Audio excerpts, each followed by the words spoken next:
నమస్తే, కథావాణికి స్వాగతం. పెబ్బిలి హైమావతి గారు రచించిన మనుషులు మమతలు అనే చక్కని నవలను వింటున్నాం కదండి. ఈరోజు 6వ భాగం వినేద్దామా? పిల్లలందరూ ఒక చోట చేరితే ఆ ఏటి ఒడ్డంతా కలకల్లాడిపోతుంది. ఎప్పుడు ఆ ఊరి వాళ్ళు చిన్నప్పటి నుండి ఆ పిల్లల్ని చూస్తూ ఉండడం వలన వాళ్ళ అల్లరి ఊరి వాళ్ళకు కూడా కనువిందుగానే ఉంటుంది. అలాంటిది ఈరోజు అందరూ అక్కడ చేరినా మౌనవ్రతం పాటిస్తున్నట్లుగా ఒకరి ముఖం వైపు ఒకరు చూసుకుంటూ దిగులుగా ఉండిపోయారు. మళ్ళీ ఎన్నాళ్ళు కలుస్తామో అనే బెంగ, అసలు కలుస్తామో లేదో అనే భయం వాళ్ళ ముఖాల్లో స్పష్టంగా కనిపిస్తోంది. శరత్కి, శ్రీకాంత్కి కుటుంబంలో తలెత్తిన సమస్యల గురించి పూర్తి అవగాహన ఉంది. వాటికి పరిష్కారం ఏమిటి అనేది అందరూ కలిసి కూర్చుని తేల్చాలనే వాళ్ళందరినీ ఇక్కడ సమావేశపరిచారు. కావ్యకి, వంశీకి, సహతికి కొంత తెలుసు, కానీ అసలు ఈ సమస్యకు మూలమేమిటి అనేది వాళ్ళకి అర్థం కాలేదు. ఆ నిశ్శబ్దాన్ని ఛేదిస్తూ, ఏమిటి అంతా మౌనవ్రతం పాటిస్తున్నట్లు అలా కూర్చున్నారు, మాట్లాడండిరా అన్నాడు శరత్. మాట్లాడటానికి ఏముందన్నయ్య, అందరికంటే పెద్దవాడివి నువ్వు, ఎలా చెప్తే అలా చేసుకుపోతాం మేము అన్నాడు చక్రధర్. అరే, ఇక్కడ పెద్ద చిన్న తారతమ్యం లేదురా. నిన్నటి వరకు మన కుటుంబంలో పెద్దలందరూ ఎంతో అన్యోన్యంగా ఉన్నారు. వాళ్ళని ఆదర్శంగా తీసుకుని మనం కూడా ఇలా కలిసికట్టుగా ఉన్నాము అని శ్రీకాంత్ అంటూ ఉండగా మధ్యలోనే అందుకుని కావ్య, ఇందులో చిన్న సవరణ ఉందన్నయ్య. అన్యోన్యంగా ఉన్న వారి జాబితాలో నుండి ముందు మా నాన్నను, రమణ బాబాయిని తీసేయండి. వాళ్ళని మనం ఆదర్శంగా తీసుకుంటే మనమంతా ఇలా కలిసి కూర్చునే వాళ్ళమే కాదు అంది ఉద్రేకంగా. అవును, మా నాన్న వల్లనే ఈ గందరగోళం అంతా జరిగింది. ముందు పెదనాన్న, మా నాన్నను తీసేయండి అంది సహతి కోపంగా. తన తండ్రి నాయనమ్మ పట్ల ప్రవర్తించిన తీరు సహతికి ఏమాత్రం నచ్చలేదు. అందుకే అలా అనేసింది. వెంటనే వంశీ, అవును సహతి చెప్పింది కరెక్ట్. ముందు వాళ్ళను మినహాయించండి. అసలు ఈ మనస్పర్ధలకు అన్నిటికీ వాళ్ళే మూలం అన్నాడు ఫోర్స్గా. వాళ్ళిద్దరే కాదు బావా, మా అమ్మకు కూడా ఇందులో భాగం ఉంది అంది వందన. ఏం కాదు, మా నాన్న, రమణ బాబాయ్ కలిసి పెద్దత్త మనసు పాడు చేశారు అంది కావ్య అదే కోపంతో. అబ్బబ్బా, అసెంబ్లీలో ఎమ్మెల్యేలా ఈ వాదనలేంటారా? ఇలా తప్పు తెల్లెంచుతూ కూర్చోవడంతోనే మన పుణ్యకాలం కాస్త గడిచిపోయేలా ఉంది. వందన, నువ్వు చెప్పు, మీ అమ్మ వాళ్ళనే సమస్య వచ్చిందని ఎలా అనుకుంటున్నావు అని అడిగాడు శ్రీకాంత్. ఈ 10 రోజుల నుండి ఇంట్లో జరుగుతున్న తంతు అంతా నేను చూస్తూనే ఉన్నాను బావా. అన్నయ్యకు విద్యను కాదని కావ్యం చేస్తాననడం తప్పు కాదా? దానివల్లనే ఇదంతా వచ్చింది అంది వందన బాధగా. అసలు ఈ సమస్య అది కాదు వందన, అది నీ పెళ్లి దగ్గర నుండే మొదలైంది. గౌతమ్కి నిన్ను చేసుకోమని అత్త బాబాయ్ని అడిగిందట. దానికి జవాబుగా బాబాయ్ గౌతమ్ ఇష్టం అన్నాడట. కానీ బాబాయ్కి ఇష్టం లేకే అలా అన్నాడని అత్త అపార్థం చేసుకుంది. అలాగే మా నాన్నగారు తన్ని సపోర్ట్ చేయలేదని ఆయన మీద కూడా కోపం తెచ్చుకొని బాధపడింది. ఇదే సందని రమణ బాబాయి, శంకరం బాబాయి అత్తకి సపోర్ట్ ఇస్తున్నట్లుగా మాట్లాడుతూనే కావ్యను శరత్తు చేసుకోమని ప్రతిపాదన పెట్టారట. నీ విషయంలో భంగపడినందుకు కోపంగా ఉన్న మీ అమ్మ మా నాన్నగారికి, బాబాయ్కి ఒకేసారి బుద్ధి చెప్పాలనే ఉద్దేశంతో విద్యను కాదని కావ్యం చేసుకుంటానని అందట. ఇది కథ. ఇప్పుడు మీ అందరికీ పిక్చర్ పూర్తిగా అర్థమైందనుకుంటున్నాను అన్నాడు శ్రీకాంత్. అంతా వాళ్ళిష్టమేనా? మా అభిప్రాయాలతో ఎవరికీ పని లేదా అంది కావ్య కోపంగా. ఎందుకు కావ్య ప్రతిదానికి అంత ఉద్రేకపడతావు? వాళ్ళేదో అనుకున్నంత మాత్రాన ఇంకా అంత నిశ్చయం అయిపోయినట్లేనా?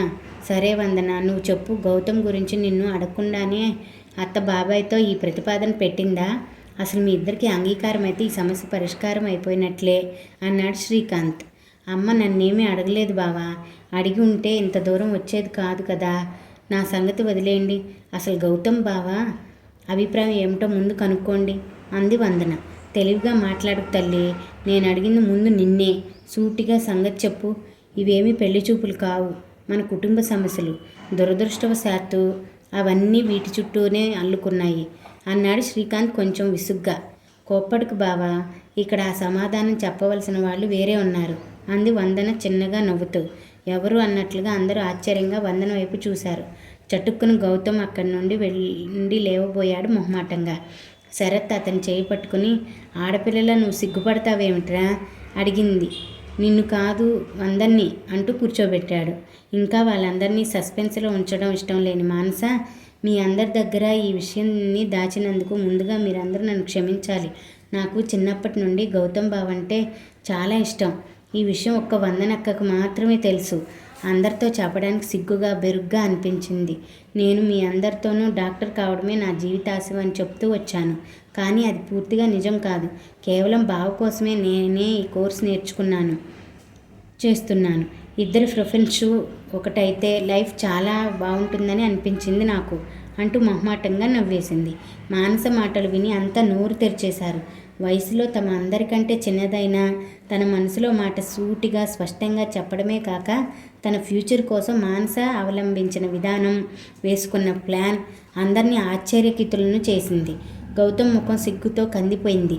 ఇక అక్కడ అందరి మధ్య కూర్చోలేక చటుక్కున లేచి వెళ్ళిపోయాడు. అతడు నోరు ఉప్పి చెప్పకపోయినా అతడి మనసేంటో అందరికీ అర్థమైపోయింది. అంతవరకు ఉక్కిరి బిక్కిరిగా ఉన్న అందరి మనసులు గౌతమ్ మానసల ఉదాంతం వినడంతోనే ఆహ్లాదభరితంగా మారిపోయాయి. అరే గౌతమ్, ఇలా రా. ఈ సంగతి బాబాయ్కి తెలిస్తే జానకత్త ప్రపోజల్ని కాదన్నాడా అడిగాడు శ్రీకాంత్ అతని చేయి లాగి కూర్చోబెడుతూ. జానకత్త నాన్నగారిని అడిగిన విషయం ఇప్పుడు నువ్వు చెప్పేదాకా నాకు తెలియదన్నయ్యా. అలాగే మా విషయం నాన్నగారికి కూడా తెలియదు. నిజానికి నేను మానస కూడా ప్రత్యేకంగా పెళ్లి గురించి ఎప్పుడూ మాట్లాడుకోలేదు. కానీ తన ఆలోచనలు ఏమిటో నేను చూచాయిగా గ్రహించాను. సరే, తనంతట తాను ఎప్పుడు బయటపడుతుందో చూద్దాంలే అనుకున్నాను. ఎందుకంటే నాకు కూడా తను ఉంటే ఇష్టమే గనుక అంటూ నవ్వాడు గౌతమ్. బావుందిరా మీ ఇద్దరి వరస. తోడు దొంగల్లా భలే చేశారు. మా మధ్య ఉంటూనే మాకు తెలియకుండా ఈర కథ నడిపారన్నమాట. ఎవరికీ చూచాయిగా కూడా తెలియకుండా ఎలా మేనేజ్ చేశారా అన్నాడు శరత్. గట్టిగా అనకన్నయ్య, దీన్ని మనసుతో మనసు మాట్లాడటం అంటారట. కనుక మనందరి ముందు బహిరంగంగా మాట్లాడుకునే పని లేదట కదు బావా అంది వందన. నాకేం తెలియదు తల్లి, నన్ను వదిలే. నీకు సందేహాలు ఏవైనా ఉంటే మానసును అడిగి తెలుసుకో అంటూ గౌతమ్ చేతులెత్తేశాడు. అంతవరకు ధీమాగా ధైర్యంగా కూర్చున్న మానస సిగ్గుగా తలంచుకుని, మీ అందరికీ ఉమ్మడిగా సారీ చెప్తున్నా, ప్లీజ్ వదిలేయండిరా మమ్మల్ని అంది బ్రతిమలాడుతున్నట్లుగా. ఓకే, వదిలేద్దాం అయితే అంటూ అందరి వైపు చూసి నవ్వాడు శ్రీకాంత్. ఓకే అంటూ అందరూ చప్పట్లతో తమ హర్షోమోదాలను తెలియచేశారు. దూరంలో కూర్చున్న కొందరు వీళ్ళని చూసి పిల్లలేదో ఆటలాడుకుంటున్నట్లున్నారు అని నవ్వుకున్నారు. గౌతమ్కి వందన్నిచ్చి చేయాలని అత్త పెట్టిన ప్రపోజల్ అనుకోకుండా ఇలా మలుపు తిరిగింది కనుక అత్తకి మా నాన్నగారి మీద బాబాయ్ మీద ఉన్న కోపం అలాగే ఉండిపోతుంది. ఏం చేస్తే తగ్గుతుందది అన్నాడు శ్రీకాంత్. అయితే అత్తకి ఇప్పుడు 2 కాదు 3 అన్నమాట శత్రువులు అన్నాడు హేమంత్. మూడో వాళ్ళు ఎవర్రా బాబు, మీరంతా నన్ను కన్ఫ్యూజ్ చేసి పారేస్తున్నారు అన్నాడు శరత్. ఇంకెవరు, చిన్నత్త వసంతే. మానస మూలంగానే కదా పెద్దత్త ఆశకి ఆలోచనలకి అవరోధం ఏర్పడింది అన్నాడు హేమంత్. ఒరే బాబు, పెళ్ళిళ్ళ వలన ఉమ్మడి కుటుంబాల్లో చీలికలు వస్తాయని విన్నాను, కానీ అది ఇలా మన కుటుంబంలోనే ఎదురువస్తుందని ఎప్పుడూ అనుకోలేదు అన్నాడు శ్రీకాంత్. ఆ మాట వింటూనే అందరూ ఆలోచనలో పడిపోయారు. అన్నయ్య, చిన్నదాన్ని అని మీరంతా అనుకోకుంటే నేను సమస్యకు ఒక పరిష్కారం చెబుతాను అంది సాతి వాళ్ళ ఆలోచనలను చెదరగొడుతూ. మానస గౌతమ్ని చేసుకుంటున్నప్పుడు తన కోసం ప్రపోజ్ చేయబడిన వాడు వేరే వ్యక్తి ధారాదత్తం అవుతున్నాడని తెలిసినా ఏ కపటము లేకుండా నవ్వుతున్న వందన పట్ల కుతూహలం కలిగింది సాతికి. అదే సమయంలో హేమంత్ వందన్ని అడ్మైరింగ్గా చూడటం కనిపించింది. అందరూ తన వాళ్లే అన్నట్లుగా నవ్వుతూ తుళ్ళుతూ మాట్లాడే వందన్ను హేమంత్ మాటిమాటికి ఇష్టంగా చూడటం గమనించింది.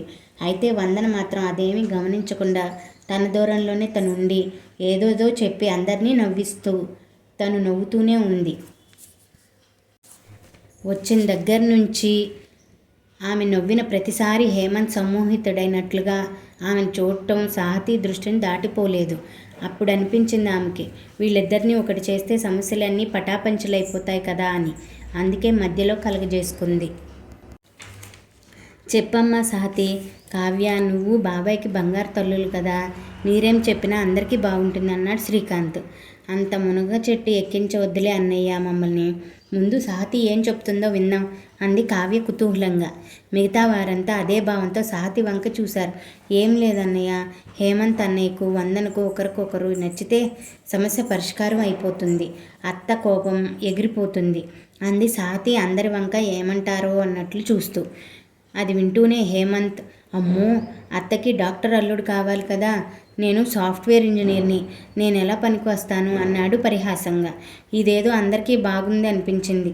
సాభిప్రాయంగా హేమంత్ వంక చూస్తూ, అత్తని మేమంతా కన్విన్స్ చేస్తాం లేవోయ్, ముందు నీకు ఇష్టమో కాదో చెప్పు అన్నాడు శ్రీకాంత్. నా సంగతి సరే, ముందు ఈ మేడం గారికి నేను నచ్చాలి కదా, ఎప్పుడు నన్ను కోతిగాడిని ఆట పట్టిస్తుంది, నేను నచ్చుతానా తనకి అన్నాడు హేమంత్ అల్లరిగా నవ్వుతూ. దాంతో అతడికి వందన అంటే ఇష్టమేనన్న సంగతి అందరికీ అర్థమైపోయింది. నీ సంగతి ఏమన్నట్లు వందన వంక చూశారంతా. అసలేంటి మీరంతా, ఏదో మాట్లాడాలని చెప్పి అందరినీ ఇక్కడికి పిలిచి వరుసగా పెళ్ళిళ్ళు కుదిరి చేస్తున్నారు. ఇంట్లో పెద్దలున్నారన్న ఆలోచన కొంచెమైనా లేకుండా మీకు మీరే పెద్దలైపోయారా అంది వందన గడుసుగా సమాధానాన్ని దాటవేస్తూ. వందన సరేనని నోటితో చెప్పకపోయినా తనకు కూడా ఈ ప్రతిపాదన ఇష్టమేననే సంగతి అందరూ గ్రహించారు. దాంతో అందరి ముఖాల్లోని పువ్వులు విరిశాయి. ఈ సలహా చెప్పిన సాహతి వంక అందరూ అభినందపూర్వకంగా చూశారు. నేను ఇక్కడికి వచ్చే ముందు అమ్మమ్మని మనసులో తలుచుకున్నాను, అంతా సవ్యంగా జరిగేలా చూడమని, పెద్దవాళ్ళు మనసులో చెలరేగిన అపోహలు తొలగేలా చేయమని కోరుకున్నాను. నా కోరికని మన్నించి అమ్మమ్మ చల్లని మనసుతో దీవించింది. అందుకే అంతా హ్యాపీగా ముగిసింది. ఇక మా అమ్మ సంగతి, తన్ని నేను ఏదో విధంగా వందన హేమంత్ల పెళ్ళికి ఒప్పిస్తాను. అయినా హేమంత్కి ఏం తక్కువ అని మా అమ్మ వద్దంటుంది, చాలా సంతోషంగా ఒప్పుకుంటుంది అన్నాడు శరత్. ఈ పెళ్ళిళ్ళ గోల వదిలితే అత్త న్యూట్రల్ అయిపోతుంది. అప్పుడు ఆస్తుల పంపకాల విషయంలో బాబాయిలిద్దరినీ చాలా సులభంగా దారిలో పెట్టవచ్చు అన్నాడు శ్రీకాంత్. అలా చేస్తే అందరికంటే ముందు తాతగారి మనసు కుదుట పడుతుంది, దాంతోపాటు ఆయన ఆరోగ్యము మెరుగుపడుతుంది అన్నాడు గౌతమ్. ఒక డాక్టర్గా అతడి ఆలోచనలు అతడివి. పనిలో పనిగా శ్రీకాంత్ బావ మ్యారేజ్ బ్యూరో పెట్టుకుంటే బాగా సక్సెస్ అవుతాడు అంది మానస హాస్యంగా. నేను ఎంతో కష్టపడి ఇదంతా చేస్తే చివరికి నన్ను పెళ్ళిళ్ళ పేరైన చేసేసావు మానస అంటూ నవ్వాడు శ్రీకాంత్. అందరూ అతడి నవ్వులో శృతి కలిపారు. నిన్న కొండంత మాదిరిగా కనిపించిన సమస్యలు ఈరోజు దూది పింజిల్లా తేలిపోవడంతో అందరి మనసులు కుదుటపడ్డాయి. అప్పుడు విద్యక్కకు శరత్ బాబుకు లైన్ క్లియర్ అయిపోయినట్లేగా, ఇంకా నా జోలికి ఎవరు రారు కదా అంది కావ్య డౌట్ క్లియర్ చేసుకున్నట్లుగా. రారులేవే బాబు, అనవసరంగా కంగారు పడకు అంటూ కావ్య వీపు మీద ప్రేమగా వందన ఒక్కటేసింది. రాక్షసి, సందు దొరికింది కదా అని నా వీపు మీద దరువేస్తున్నావా? నీ సంగతి ఇప్పుడు కాదు, హేమంత్ అన్నయ్యతో నీ పెళ్ళయ్యాక చెప్తాను. ఆడపడుచు హోదాలో నీ దగ్గరకు వచ్చి టీవీ సీరియల్స్లో లాగా నిన్ను నానా తిప్పలు పెట్టి 3 చెరువులు నీళ్లు తాగిస్తాను చూడు అంటూ వందన నెత్తి మీద చిన్నగా ముట్టింది కావ్య. బాగుంది, కానీ వెళ్దాం పదండి. వచ్చే ముందు పెద్దత్త చెప్పింది త్వరగా రమ్మని. మనమంతా భోజనాలు చేస్తే తప్ప వాళ్ళకి పనులు తేలవట అంది మానస లేస్తూ.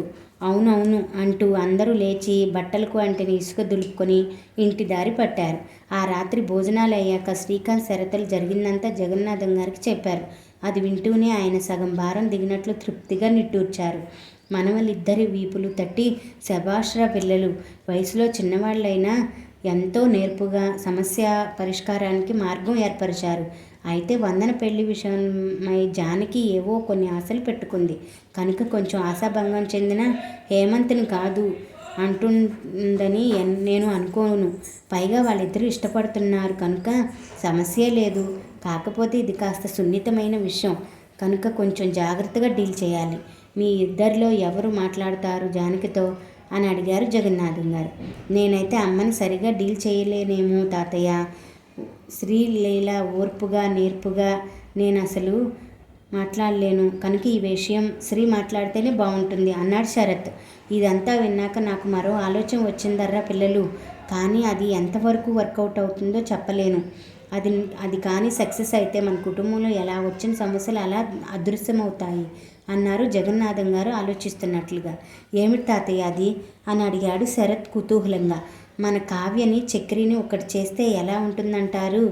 అదే కానీ జరిగితే వసంత దివాకర్లతో అందరికీ బాంధవ్యాలు ఏర్పడతాయి. అప్పుడు ఈ స్వంతం పరాయి అన్న భావనకు ఆస్కారమే ఉండదు అన్నారు ఆయన. సాయంత్రం నాకు కూడా ఈ ఆలోచన వచ్చింది తాతయ్య. కావ్య అసలే ఫైర్ బ్రాండ్. ఆ పైన మా అమ్మ మూలంగా బాగా డిస్టర్బ్ అయి ఉంది. అసలు ఈ పెళ్లి మాటలు కదిలిన దగ్గర నుండి నాకు విద్యముఖం చూడాలంటే చాలా గిల్టీగా ఉంది. నేను హైదరాబాద్ వెళ్ళిపోతానని పట్టుబట్టింది. మేమే బలవంతాన ఆపాము. పెళ్లి పట్ల తనకి ఎలాంటి అభిప్రాయం ఉందో తెలియదు.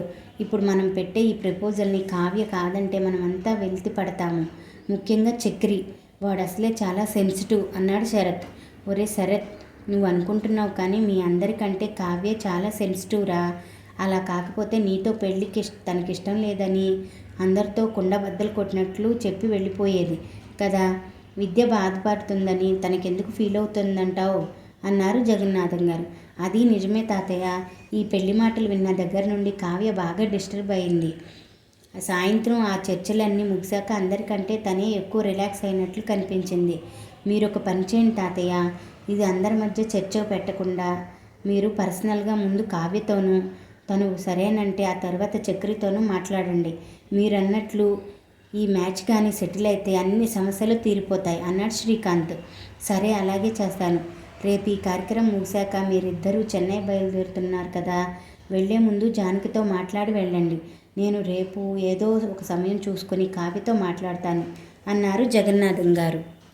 6వ భాగం ఇంతటితో సమాప్తమండి. మిగతా నవలను రేపటి భాగంలో తెలుసుకుందామా? Thank you for watching. Please subscribe for more stories.